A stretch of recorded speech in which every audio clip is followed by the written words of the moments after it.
오늘 우리가 읽은 말씀이 22장은 다 보지 않았는데 1절부터 20절까지의 말씀을 보았습니다.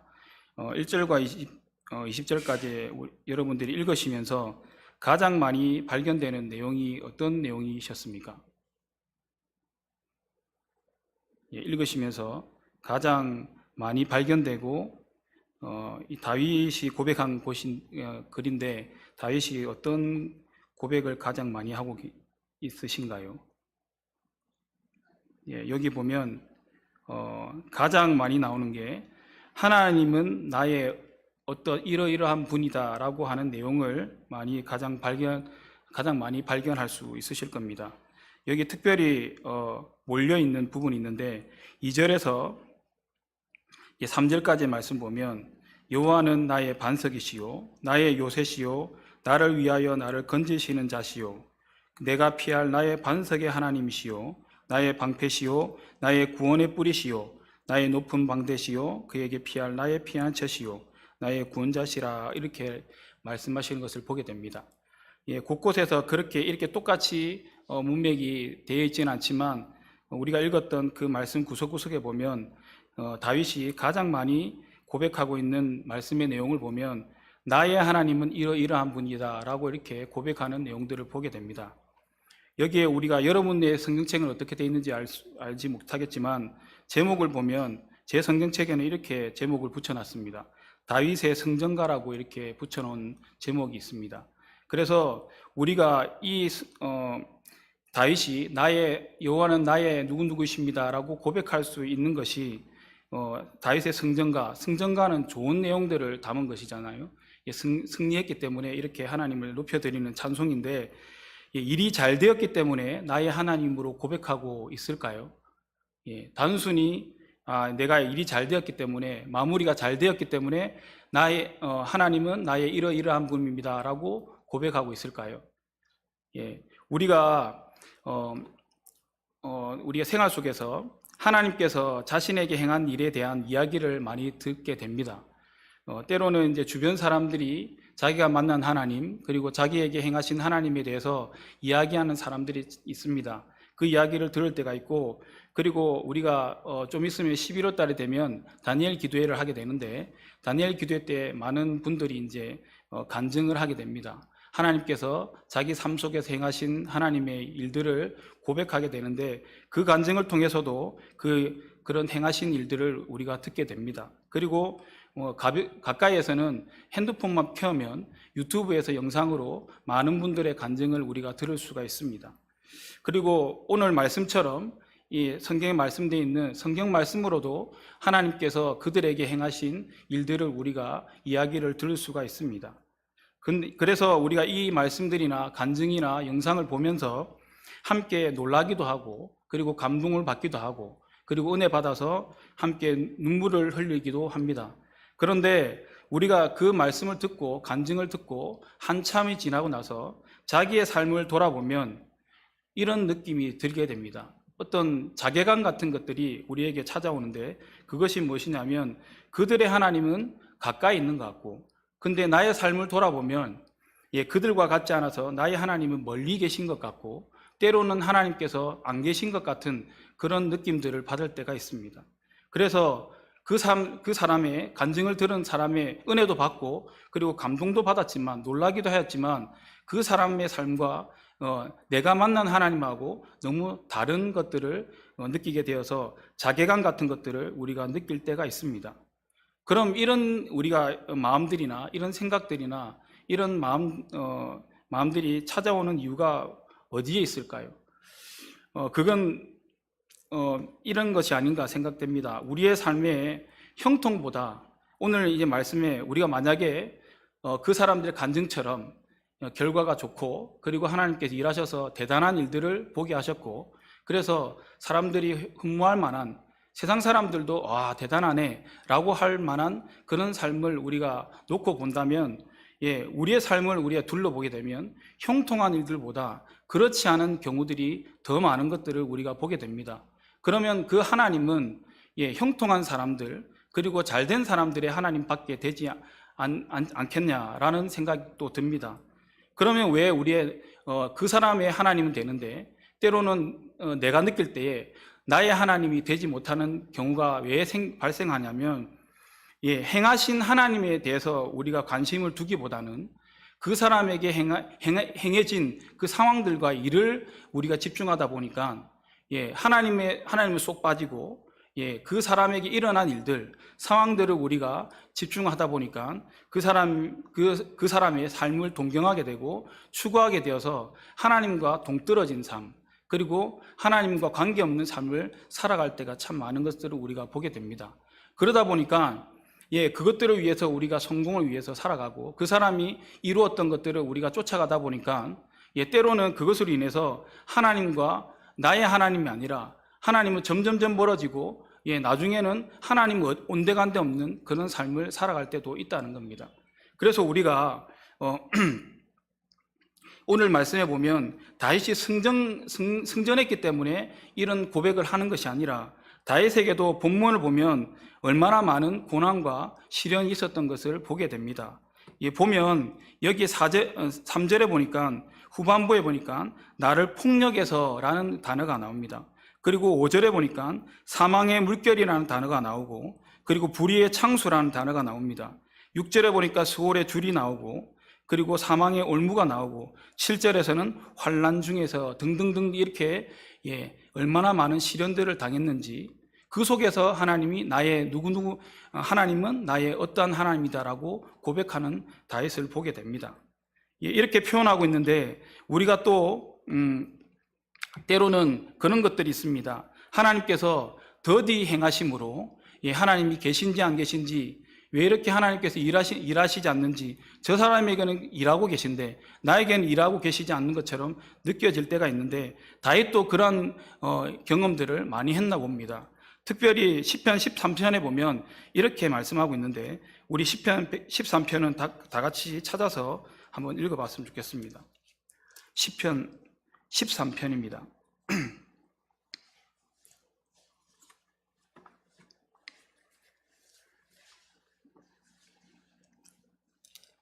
6절밖에 되지 않기 때문에 좀 천천히 해서 다 같이 읽도록 하겠습니다. 시편 13편의 말씀 함께 합독해서 읽도록 하겠습니다. 시작. 여호와여, 어느 때까지니까 나를 영원히 잊으시나이까? 주의 얼굴을 나에게서 어느 때까지 숨기시겠나이까? 나의 영혼이 번민하고 종일토록 마음에 근심하기를 어느 때까지 하오며, 내 원수가 나를 치며 자랑하기를 어느 때까지 하리이까? 여호와여, 내 하나님이여, 나를 생각하사 응답하시고 나의 눈을 밝히소서.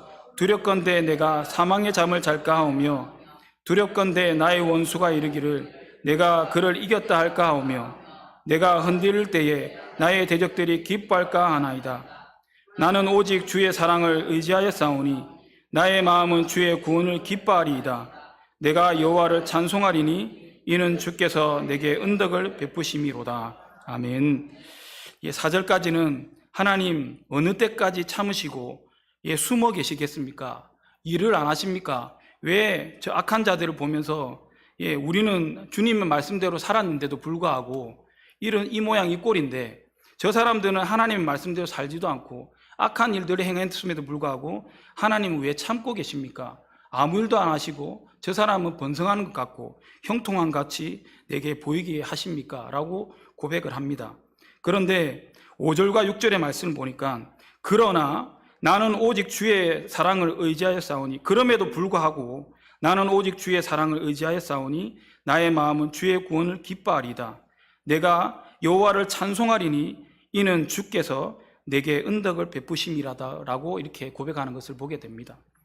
이렇게 때로는 하나님께서 일하시지 않는 것 같고, 저 사람의 하나님은 일하시는 것 같고, 나의 하나님은 머물러 계시고 안 계신 것 같은 상황들이 있을지라도 우리 다윗은 이렇게 고백합니다. 그렇지만 하나님께서는 여전히 살아계시고 여전히 일하고 계시고 나와 함께 하시는 하나님이심을 믿음으로 고백하는 것을 보게 됩니다. 그래서 그럼에도 불구하고 나는 오직 주의 사랑을 의지한다고 고백하는 것을 보게 됩니다. 그리고 나의 마음은 주의 구원으로 인해서 기뻐한다고 고백하는 것을 보게 됩니다. 그래서 마지막에 6절에 보니까 내가 여호와를 찬송하는 이유는 주께서 내게 은덕을 베푸셨기 때문이라고 고백하는 것을 보게 됩니다. 지금 상황이 그런 것이 아니라 하나님께서는 언제나 그랬듯이 지금도 과거에도 미래에도 그런 분이기 때문에 그는 하나님을 내가 찬송한다고 고백하는 것을 보게 됩니다. 이것이 어떤 상황 가운데서도 하나님을 고백하는, 나의 하나님을 고백하는 하나님의 사람이 아니겠나라는 생각이 듭니다. 그래서 마태복음 22장 32절에 보니까 우리에게 이렇게 말씀을 들려주십니다. 나는 아브라함의 하나님이요 이삭의 하나님이요 야곱의 하나님이로다 하신 것을 읽어보지 못하였느냐? 하나님은 죽은 자의 하나님이 아니요 살아있는 자의 하나님이시다 라고 말씀하신 것을 보게 됩니다. 어떤 사람의 하나님이 아니고 나의 하나님은 되고, 저 사람의 하나님, 역사하시는 하나님은 지금도 살아계셔서 나에게도 역사하시는 하나님이시라는 것을 이렇게 말씀해 주고 계시는 것을 보게 됩니다. 그래서 그렇게 고백할 수 있는 것은 우리에게 믿음으로 고백하는 그 믿음의 마음이 있어야 되는 것을 봅니다. 그래서 히브리서 11장 6절의 말씀을 보면 믿음이 없이는 하나님을 기쁘시게 하지 못하나니 하나님께 나아가는 자는 반드시 그가 계신 것과 또한 그가 자기를 찾는 자들에게 상 주시니심을 믿어야 할지니라 라고 말씀하신 것을 보게 됩니다. 이게 뭐냐면 할지니라, 나아간다는 겁니다. 하나님 앞에 만약에 믿음이 있으면 하나님을 반드시 그가 계신 것과 그리고 그를 찾는 자들에게 상 주시니심을 믿음으로 내가 하나님 앞에 나아가는 믿음이 있어야 된다라고 말씀합니다. 그런데 이 상은 어떤 상이냐면 우리가 기대하는 상과 다를 수도 있습니다. 우리는 간증으로 들은 그 사람들의 삶을 동경하면서 그 사람들처럼 짠하고 이루어졌으면 참 좋겠다는 생각이 들지만, 여기에서 상 주시는 이심이라는 것은 뭐냐면 하나님 그 자체를 보여주시고 만나주신다는 그 상급입니다. 하나님 자체가 우리의 상급이 되어주신다는 말씀입니다. 하나님을 찾는 자들에게 믿음으로 하나님을 반드시 그가 계신 것을 알고, 그리고 그를 찾는 자들에게 하나님께서는 그들을 만나주시고 그들의 큰 상급이 되어주신다고 말씀하시는 내용입니다. 우리가 믿음이 있으면 이렇게 만나주신다고 말씀하는데, 우리의 이 말씀을 통해서는 하나님 큰 상급이 된다고 눈에 보이지도 않는 그것으로 인해서 우리는 실망할 때가 있습니다. 그렇지만 우리가 아는 하나님은 천지를 창조하신 분이고 지금도 온 세상을 다스리시는 만군의 하나님이십니다. 그 하나님이 우리의 큰 상급이 되시면 세상 사람들이 작게 일부분만 그렇게 성공한 것들을 부러워할 것이 아니라 우리의 큰 상급 되시는 하나님으로 인해서 우리가 기뻐할 수 있다는 겁니다. 다윗이 고백하는 것은, 나의 하나님이로 고백하는 것은 이러한 믿음이 있었기 때문에 어떤 상황에도 고백하는 것을 보게 됩니다. 그리고 우리가 신약 성경에 보면 사도 바울이 나옵니다. 사도 바울은 정말로 엘리트의 엘리트 삶을 살아갔습니다. 그냥 살았으면 세상 사람들 보기에는 부러울 만한 그런 삶을 살아갔을 겁니다. 근데 예수님을 만났습니다. 그리고 예수님을 만나서 변화되었습니다. 그리고 나서 그가 고백하는 것은 뭐냐면 예수님을 믿고 나서 세상의 것이 모두 배설물로 여겨진다고 고백하였습니다. 그런데 이쯤 되면 이렇게 포기하고 모든 것을 버렸으면 하나님께서 승승장구하고 잘 되는 것이 우리 일반적인 상식의 생각입니다. 그런데 사도 바울이 예수님 믿고 세상의 모든 것이 배설물로 여겨진다고 고백하는 그 순간에 어떤 일들이 일어났냐면 사도 바울의 그 삶의 연속은 고난의 연속이었습니다. 수고의 연속이고 날마다 매맞고 그것이 일상이 되는 그런 삶을 살아가는 사람들입니다. 그렇지만 사도 바울이 빌립보서에서 이렇게 고백합니다. 뭐라고 고백하냐면 고린도전서 15장 10절에 보면 이렇게 고백합니다. 그러나 내가 나된 것은 하나님의 은혜로 된 것이니 내게 주신 그의 은혜가 헛되지 아니하여 내가 모든 사도보다 더 많이 수고하였으나 내가 한 것이 아니요 오직 나와 함께 하신 하나님의 은혜라라고 이렇게 고백하는 것을 보게 됩니다. 이제 예수님을 인해서 예수님 만나고 나서 세상 모든 것들을 즐기던 것들 그리고 누리던 것들 다 포기했는데 예수님 믿고 난 뒤에 예수님 만나면 더 좋은 것을 얻을 줄 생각할 수도 있습니다. 그런데 사도 바울은 이 고난의 연속과 수고의 연속을 어떻게 고백하냐면 이 모든 것이 하나님의 은혜라라고 이렇게 고백하는 것을 보게 됩니다. 이게 어떤 상황 가운데서도 고백할 수 있는 나의 하나님으로 고백하는 하나님의 사람이 아닌가라는 생각이 듭니다. 그리고 빌립보서 4장 11절에 13절에 보면 사도 바울이 이렇게 고백합니다. 내가 궁핍함으로 말하는 것이 아니라 어떠한 형편에든지 나는 자족하기를 배웠노니 나는 비천에 처할 줄도 알고 풍부에 처할 줄도 알아 모든 일 곧 배부름과 배고픔과 풍부와 궁핍에도 처할 줄 아는 일체의 비결을 배웠노라. 그래서 내가 능력 주신 자 안에서 내가 모든 것을 할 수 있다고 고백하였습니다. 우리 어떤 상황과 잘된 부분들에 대해서 얘기하는 게 아니라 우리가 13절의 말씀만 읽어보면 대부분 이 말씀만 구절을 외우게 됩니다. 내게 능력 주신 자 안에서 내가 모든 것을 할 수 있다. 그래서 잘 될 거다라고만 막연하게 생각할 때가 참 많습니다. 그러나 11절과 12절의 말씀 보면 내가 자족하는 것을 배웠는데 이러한 경우도 있었고 저러한 경우도 있을 것이고 또 나에게 이러한 경우도 생길 것인데 그러나 어떤 경우에서도 내가 일체의 비결을 배웠는데 그래서 어떤 경우에서도 주님이 나와 함께 하시면 모든 것을 가능케 한다라고 고백하는 사도 바울의 고백을 보게 됩니다. 그래서 느헤미야 8장 10절의 하반절에 보면 우리에게 느헤미야가 뭐라고 말씀하시냐면 근심하지 말라 여호와로 인하여 기뻐하는 것이 너희 힘이라고 말씀하십니다.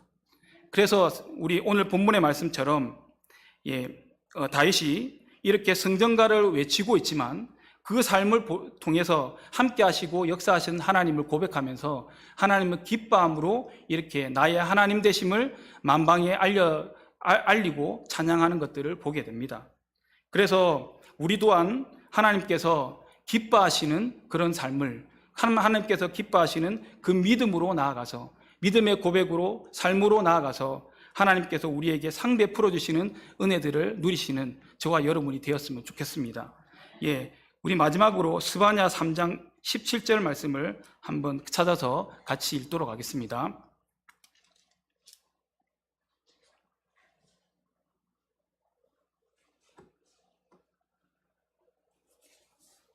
스바냐 3장 17절의 말씀입니다.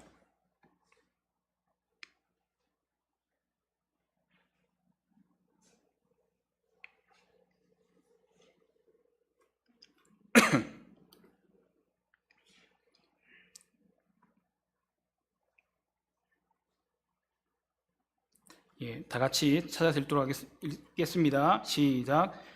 너희 하나님 여호와가 너희 가운데 계시니 그는 구원을 베푸실 전능자시라.